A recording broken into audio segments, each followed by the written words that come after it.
Powell started back in 2018. President Trump started pursuing the idea of removing the Fed chair back in 2018. It was a risk that his economic advisors viewed as so palpable and potentially realistic that they actually pursued both economic data showing that it had a negative market impact every time he talked about the idea of it, and also the legal grounds showing that he did not have the authority back in 2018. He also still pretty much hates Steven Mnuchin, his Treasury Secretary who recommended Powell, because he recommended Powell. So I don't have a good explanation. I guess it's just trying to will, Earth 2 into... It's a confusing story to follow right now. This is a new element, without question.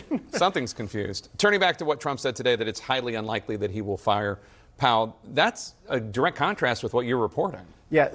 Last night, the president met in the Oval Office with a group of House Republicans over a cryptocurrency bill where the issue came up. Look, the president's view on this, his disdain for Powell, his disdain for where rates currently sit, is not secret, nor is it subtle. But in the course of that conversation, I'm told that he polled the lawmakers that were present whether or not he should fire Powell.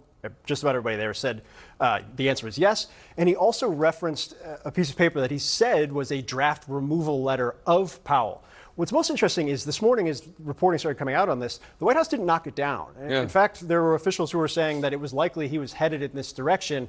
30 minutes later, and a significant market dip later, the president saying it's not on the table, repeating what he said for months. It's not something he's going to pursue at this moment, but he might if cause suddenly percolates in the future. But on that matter, on Trump seeing the market dip, perhaps we assume that might have been what motivated him, and then saying, no, I'm not considering right now. Take a listen to Louisiana Republican Senator John Kennedy asked if Trump should fire Jerome Powell. Take a listen. If you fire the chairman of the Federal Reserve, you will see the stock market crash, and you will see the bond market crash. I know that a lot of people on Wall Street respect Powell. Is that dire warning true? Based on, I think, a very significant catalog of economic research, countries who have a central bank that is not viewed as independent typically do not end up in a good place. In fact, there's a great quote from Kennedy a couple of weeks ago where he said, generally speaking, their Powerball jackpot is 287 chickens and a goat. As in, the economy's not great there. It's a very Kennedy-esque. Yeah, I got it. I didn't need the explainer, but thank you. Some people might. And I think that's the risk here. Look, let's not clutch pearls here. Presidents have jawboned the Fed in the past. Sure. Privately, publicly, this is a very different level of jawboning. I think the primary difference here, when you talk to economic advisors, they understand, one, the value of the independence of the Fed, the necessity of it, but also the very clear risk of going down the path of trying to remove Fed. They don't believe they have the legal basis in and of itself. Pursuing it for cause is tenuous at best, despite the effort they've got underway behind the scenes right now.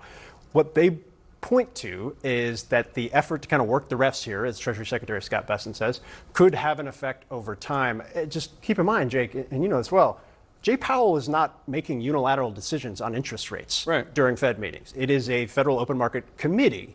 None of the committee members in the last meeting voted to cut rates. There may be a couple who are considering it, but Powell can't do it on his own. Right. Moving him certainly wouldn't help that. And I think the interesting thing is there is a policy debate about the value of cutting rates at this point in time. And the president seems to be undercutting that by focusing on this and potentially removing him instead. On another